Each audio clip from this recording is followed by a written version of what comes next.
Can you tell me about the early days of the Shakespeare project, going back almost, as you were saying, almost 5 years? What was your reaction to the idea of that your dad had to put together this pretty ambitious rehearsed reading project?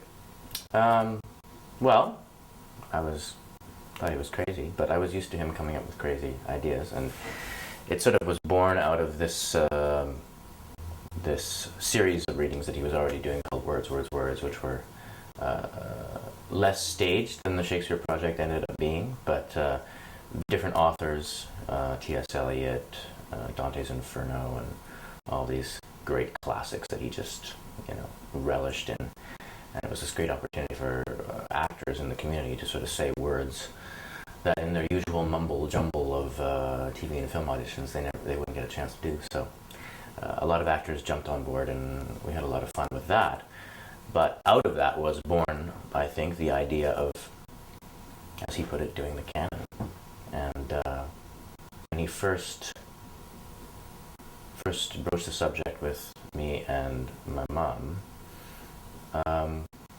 as usual, when he got something in his head, we knew that, nothing we said was going to stop him from doing it. So we just said, okay, we'll be here for you.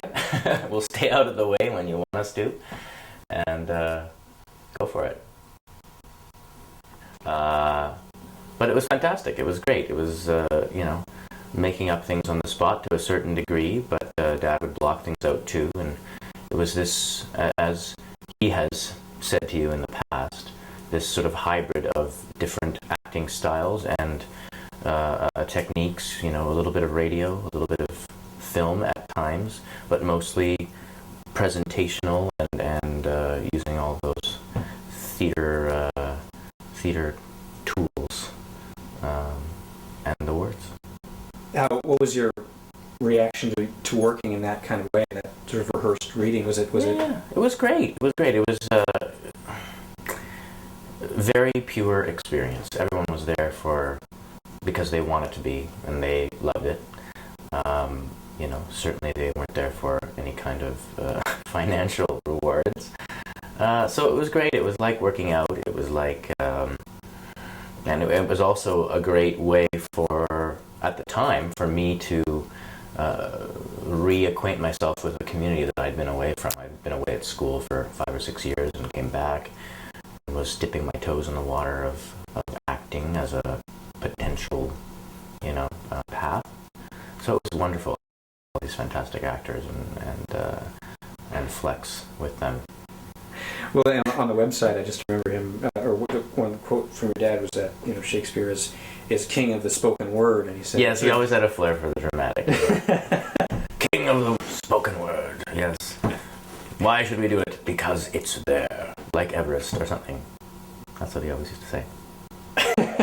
And drawing in all the actors, Shakespeare, it seemed like you had mentioned how you got to flex with a lot of professional actors around town, so it didn't take long before some big names from all over the place came in. Heck yeah. That was the point of it too.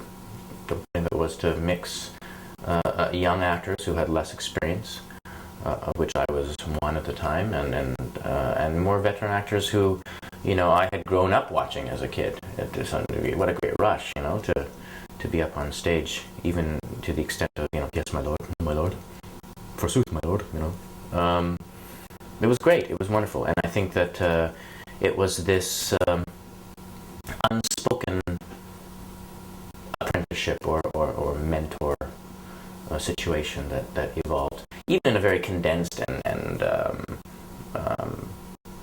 concentrated fashion.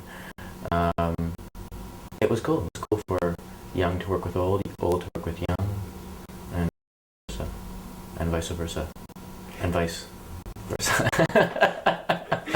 As the project continued, it sort of gathered more momentum, and we brought more people on board. The casts were always huge and kind of became more and more so as it went on. And Dad would sort of do them in little batches. He would do a little Roman trilogy with Julius Caesar and Antony Cleopatra and Titus, and then do a little batch of comedies to mix it up. And we found that, we were, it was a very much a labor of love, but there was a modest audience for it as well, which was never really the intention. It was kind of mostly about the process, I think, mostly about doing it for the actors, and to have that experience and to say those words, I guess. But, we ended up getting about 100, 150 people to come and see a stage reading every time, so... Shakespeare. It's fun to say it. A lot of actors really enjoy sinking their teeth into it. And if you don't work hard on the beach here, which, as ever expanding it is, there still is just a limited amount of actors that they can hire within a season. And there's, a gazillion other actors out there who don't get a chance or would love to work at Bard at some point. So there was never a problem finding people who wanted to do it, and that was the joy of it too, mixing it up as much as possible. We had some actors who were in as many as 15 of these things or more, I think, and some just came in for one, did one little one, and then left. But by the end, and by the time we resurrected it, as it were, it was this incredibly huge contact list of names and numbers that we had to draw from, and basically the whole community. Without the actors, there wouldn't have been any point in doing it. I mean, it wasn't some sort of thing. It wasn't so much about that I needed to finish it, as I hit the microphone. It wasn't so much that I needed to finish it, as it was this sort of sense in the community that it needed to be completed. It was so close to being done, and everyone was incredibly keen. Immediately after Dad passed away, I had a dozen people come up to me, shortly thereafter and said, "When are you going to finish? When are you going to finish it?" So there was a certain pressure, but in the best possible way. And the spirit that came out of it, I think, has a, modesty aside, it has a sort of a ripple effect, and it's continuing to ripple right now. People were inspired by it, and hopefully went out and did their own thing as a result, and will continue to do so. Well, on the practical side of putting that all together, you had 13 plays to rehearse briefly before putting them on. It must have been an exercise in time management. And I don't remember any of it. It's all gone. I've deleted it all. It was just that 2-week. It was totally insane. Yeah.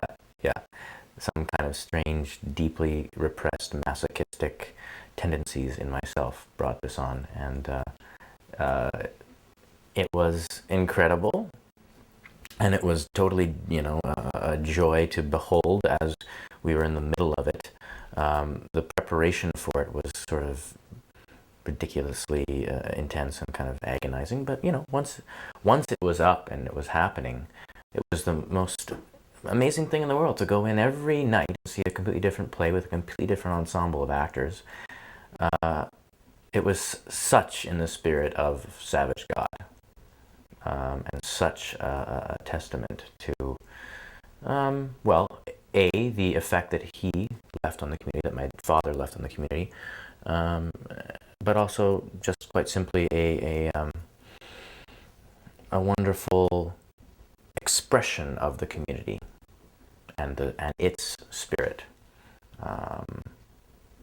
It was cool. It was at the best of times a religious experience of sorts,